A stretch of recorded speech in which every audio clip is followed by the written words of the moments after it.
I suppose now I should welcome home Ian Marnane. I don't know why I'm saying that as a London Irish immigrant to these shores, but I feel like I should because Ian's returned from Copenhagen where he's working with the European Environment Agency. Ian is a graduate at Trinity College Dublin. He's no stranger to most of you. He completed his PhD on air quality monitoring and modelling. He worked as a consultant for 7 years and then he joined the EPA, working in different areas including permitting, enforcement and assessment. And now, as I said, he's with the European Environment Agency, and he's part of the Health and Sustainable Resource team. His particular area of work is the European Zero Pollution Action Plan, and looking at the progress reducing impacts of pollution on health and well-being. And he's going to speak, I think, on that theme now. So, Ian, you're very, very welcome. Thank you. Thanks, Maurice. Okay, thanks very much. My name is Ian Marnane and I work for the European Environment Agency in Copenhagen, and it's lovely to be here this afternoon. So what I was asked to talk about today was some of the products and activities that we are carrying out in the EEA in relation to this area of environment and health. And when I started pulling together the presentation, I realized, Jesus, there's so much to talk about here. So I've got lots of information. I'm going to zip through it fairly quickly, but I hope it is useful in terms of giving you an idea of the kind of work that we're doing. So we have a really great team of people working in Copenhagen on this topic of environment and health, and we're developing a lot of exciting products. So we're going to talk to you a little bit about that today. So what I want to talk to you about first is the current products and activities. I'll talk about this briefly because we have some really exciting stuff coming up in the future that I want to spend a bit more time on. But our bread and butter products is what we call our EEA indicators, and these are all on our websites. And the idea of these indicators is that it's something that we update on an annual basis, and they give trends in relation to different metrics, for example, on air pollution, on the use of pesticides, on the use of hazardous substances, or the presence of hazardous substances in marine organisms, for example. So then we use this as a building block for a lot of our other reports and assessments as well. So I'm not going to go into detail on these, but these are all on our website. They're updated every year, and that's part of the bread and butter stuff. And what I want to do is also talk about a few more specific recent products that we've been working on. And one is this briefing that we've produced on the linkages between environmental pollution and cancer. So we have about 2.7 million diagnoses of cancer in Europe every year. And as part of this briefing, we've identified that in or around 10% of these cancer cases are likely to be related to environmental pollution. And that's quite significant when you think that only around 40% of the risk factors influencing cancer are actually modifiable, if I can use that word. So, for example, you obviously can't change your family history, but exposure to pollution is one of the things that we can change, and an important mechanism through which we can reduce cancer related to cancer cases in Europe within all countries. So this is something that we explore a little bit in this assessment using data that we gathered through from the Institute for Health Metrics and Evaluation. So again, it's a useful web report to look at from that perspective. Another product that we have on our website is this City Viewer. And the idea of this City Viewer is that it looks at the last 2 years of data. At the moment, it's related to particulate matter, and then it ranks European cities according to the air pollution data over those last 2 years. We're hoping to update it to bring in NO2 data as well. And then several hundred European cities are ranked. Just to give you an idea, Dublin is ranked 35, Cork is 38. Where else do we have? Limerick is 73rd, and Waterford is 130th. So there are some of the Irish cities that are included in this. The other thing that we've developed more recently is this air quality app, where people can log in real time to understand the air quality where they are at the moment. So this is something we've launched relatively recently, but we also want to improve this. In particular, we want to bring in some aspects of machine learning to be able to interpolate the air quality data between monitoring stations, so we can give a more precise indication of the air quality within those kind of areas. And we also want to bring in something around helping people to track their exposure. So as they move around during the day to different locations, different areas, to get an idea of their overall exposure and burden in relation to exposure to particulate matter. So that's something that we're hoping to develop on an ongoing basis. Another topic that we're spending a lot of time on is this idea of chemicals. And we have this briefing on this concept of moving towards safe and sustainable by design in relation to chemicals. Because chemicals obviously have quite a significant direct impact, but there's also a lot of indirect impacts in relation to, for example, impacting soil quality, which then impacts on food security. So it's important. It also supports the circular economy, for example, in terms of having safer materials that are easier to recycle. So it's a very important topic and one that we're spending a lot of time on at the moment. And one of the issues we have is that the quantities of chemicals that we use are increasing on an ongoing basis. And the quantities of hazardous chemicals in particular have not decreased over time. So as part of this briefing, we look at how we can create an environment to enable this move towards more safe and sustainable by design chemicals. Another issue that's probably undervalued or underestimated is the impact of noise. And we have about 18 million people in Europe that are chronically disturbed or chronically annoyed as a result of transport noise. And we have a target to reduce that number by 50% by 2030. So we recently carried out a modelling assessment looking at the potential future scenarios, policy initiatives, and how this might be reduced. And unfortunately, the prospects aren't good. It seems that by 2030, with the most ambitious measures, we could probably reduce this by around 19%. Under a worst-case scenario where we don't take these actions, it could actually increase by 3%. So again, it's a very undervalued impact. But I'll get back to this a little bit later as well in terms of other impacts of noise that we're not taking account of at the moment. This is also a particular issue for urban dwellers. So it's important, and we'll come back to the urban dwellers as well. This is a report that we released today. So I hope you're still with me. I know I'm going through a lot here. But this is a report that we released today on climate change impacts on health. And in particular, it looks at the impacts of temperatures. High temperatures. They've been discussed already today. So this is something we're well aware of. But we also explore this emerging threat of the increase in infectious diseases. And the graph you see on the screen there shows that in all areas of Europe, so including Ireland, the suitability of the environment for transmission of these infectious diseases is increasing year on year.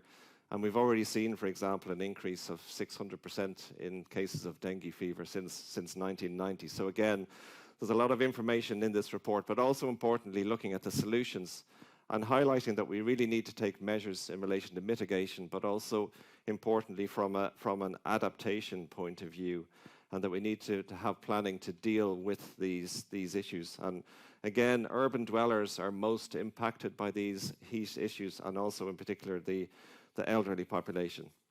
So now I'm going to go on to talk about some of the exciting stuff that we have in the pipeline. And watching this clock is terrifying. So the first thing I want to talk about is what I'm working on myself in particular is the Zero Pollution Action Plan, the EU Zero Pollution Action Plan. And the whole idea of this action plan is that by 2050, we reduce pollution to levels where there's no impact on humans and the environment. So that's the goal for 2050. But we also have some interim targets for 2030 that you can see on the screen there as well. And the role that we have in the EEA is to carry out the first zero pollution monitoring assessment. And this is going to be published on the 1st of December, so in a few weeks. So things are pretty busy at the moment. So this really sets the baseline in terms of how are we doing in moving towards these 2030 targets and also towards the longer term 2050 targets. So we look at all aspects in relation to air, noise, water, chemicals, soil. And at the moment, it looks like we're in, for example, just picking out a couple of these, we're in a good place to move towards meeting the target to reduce the health impacts of air pollution by 55%. As I've already said, noise is going to be a bit more of an issue, and other targets that you can see there on reducing nutrient losses, reducing plastic litter are going to be very challenging indeed. I just wanted to pick out a few specific points and issues that we highlight in the monitoring assessment. So the graph here essentially shows the difference in exposure between the richest and poorest people in Europe. So this is between 2007 and 2019. And you can see that there's a consistent and quite a significant gap in terms of the exposure of the richest and poorest. So for example, in 2019, it's nearly 50% higher in terms of those most disadvantaged people. So again, we're not really making a lot of progress in terms of this just transition that the European Commission are talking about, and that is a key aspect of this Zero Pollution Action Plan. We can also see the same in this graph, which shows the premature deaths for different age groups. And in this case, I've just picked out two pollutants. One is lead. People think that the problems with lead have gone away, but actually it's still very significant in terms of the impact on health and well-being. And again, you can see here, in particular for particulates, the very young and the older generation are most impacted, and for lead in particular exposure, it's the older generation. So again, showing that inequity across the age profile. There's another few emerging issues that we highlight in the assessment as well, and this is one that I want to spend a little bit of time on, but we try and showcase the findings from the HBM for EU projects. That's a human biomonitoring project that's been going on over the last few years, and it's trying to really get to the bottom of what are the impacts of chemicals on health, because we measure chemicals in the environment, in the water, in the air, in food, but really this gets to the crux of it by measuring the levels of chemicals in people. And here you can see for several of the countries that took part in the assessment, this shows the percentage of the candidates where the levels of this chemical bisphenol S were above the safe value. So for me, it really shows the power of this concept of human biomonitoring, that this gets straight to the question, how are we being impacted by these chemicals? And it's interesting because bisphenol S is a substitute for BPA. You might see on your bottles it says BPA free, but what you might not know is that actually bisphenol S maybe is the substitute that was used instead. And unfortunately, it's one of these cases of what's called regrettable substitution, where the chemical that's substituted ends up being found to be just as hazardous as the previous one. So we have data in the assessment for several other chemicals as well that show the exceedance of these human health guideline values for different pollutants. So again, it's really powerful information that we're highlighting there. Another issue that's emerging and which isn't currently regulated is this issue of light pollution.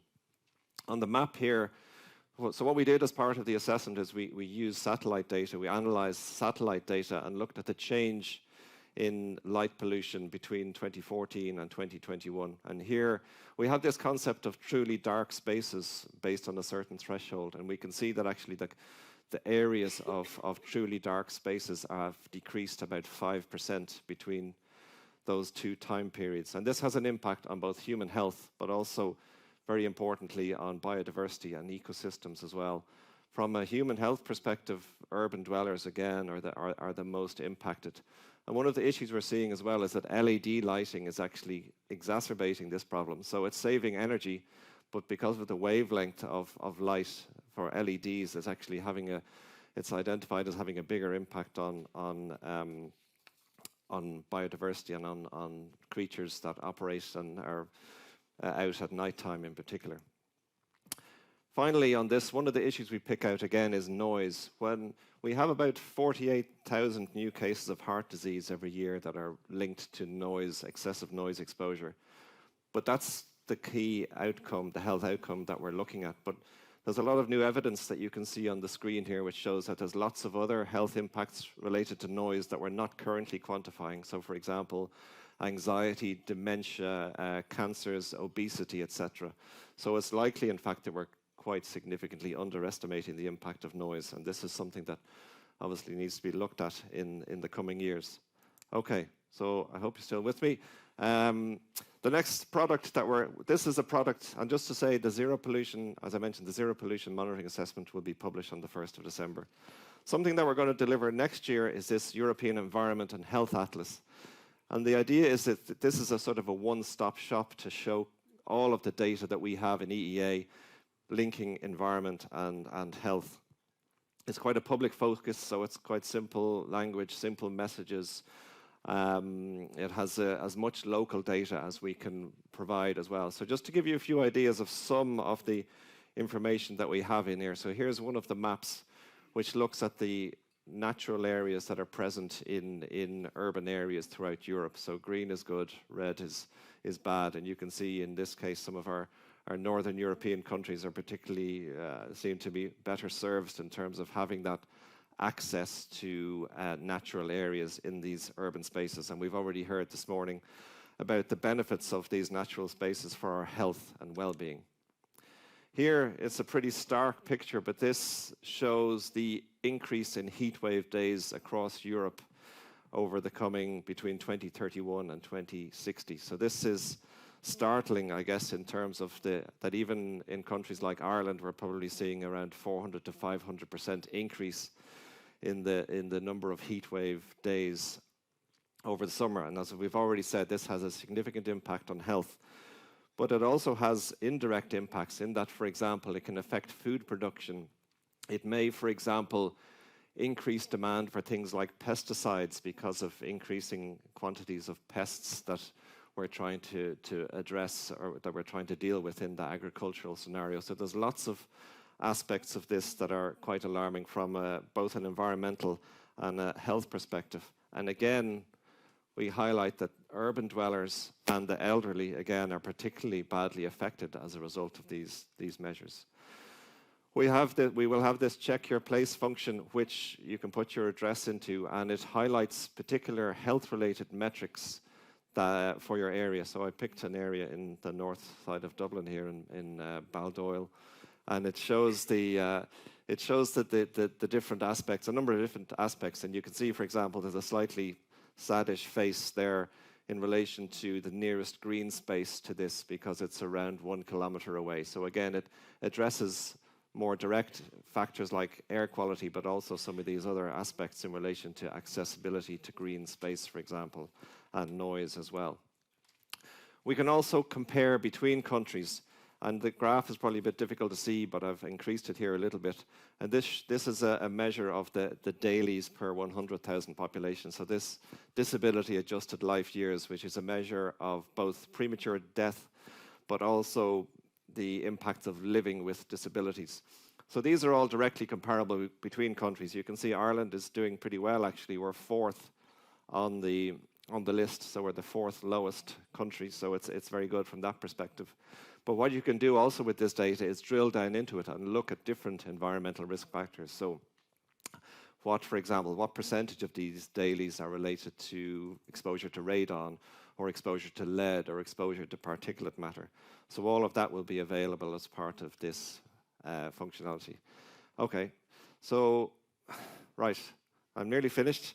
But a few final things that I just wanted to tell you about. There's lots of exciting work going on. Unfortunately, I don't have time to tell you about everything, but there's a few particular ones that I wanted to highlight. So we've already talked a little bit this morning about the impacts of pollution on children, and this is something that we're going to focus on in a briefing we're producing next year. To look at some of these questions, why are they more vulnerable? What is actually the impact? What diseases are we most concerned about? And importantly, to look at what are the solutions? How can we protect our young children? Because we know that exposure to chemicals like PFAS, for example, or to heavy metals like lead or mercury can have lifelong impacts on learning and development. So how can we protect children in those most vulnerable years? So that's something that we'll be looking at as part of this assessment. Another European initiative is this chemical strategy for sustainability. And this is, again, looking at this issue of how can we reduce our dependence on these most hazardous chemicals? How can we move towards this idea of safe and sustainable by design? Because we're not going to be able to get rid of chemicals, but how, in this particular case, can we maximize benefit to society and reduce impact? And this is this idea of moving towards safe and sustainable chemicals, of using generic risk assessments, for example, to regulate chemicals more effectively as groups, rather than regulating them individually and discovering too late that they're presenting particular health effects. So again, what we're doing in this is we're going to develop a dashboard which measures our progress towards reducing the impact of chemicals on our health and well-being. I already talked about that human biomonitoring data. And one of the things that we want to tease out from this, using this human biomonitoring data and using environmental data on pollutants, is what is the burden of disease related to chemical exposure? So we're going to start off with a small number of chemicals here. You can see them listed on the screen, and develop some EU-specific data on the chemical exposure or on the burden of disease, the impacts of premature deaths related to these chemicals. And I think this is going to be fairly significant, what we see here. And we're going to try and, again, build this up over time so that we increase our understanding of the real impact that chemicals are having on our health and well-being. And also to highlight, again, the value that human biomonitoring has as a tool. 43 seconds left. Another thing that we want to do, and actually this is the final thing, next year the Commission are proposing to publish a regulation on the sustainable use of pesticides. So what we want to do over the coming months, and what we propose to publish in February, is an assessment of the impacts of pesticides, the impacts on people from the data that we know, because we want to try and influence this regulatory process to make sure that the ambition level in this new EU regulation is as big as possible. So the plan is that we would launch this in Brussels and again try and engage in that process and make sure that the information is available and ready for the decision makers in terms of understanding the impacts that pesticides have, because there are competing messages here about the need for pesticides and the need for food security and linking to issues around the war in Ukraine, etc. So this is an important job that we have as well in trying to make sure that the right people have the right information. So I'm finished. That was quite tiring for me, and probably for you as well. But I hope that it gave you a flavour of what we do and what we're doing. You know, we're really excited to be able to deliver some of this, and we do engage with countries a lot through our IONET network, and we're hoping that we'll get some feedback from countries as we develop these products. So thanks for your time today.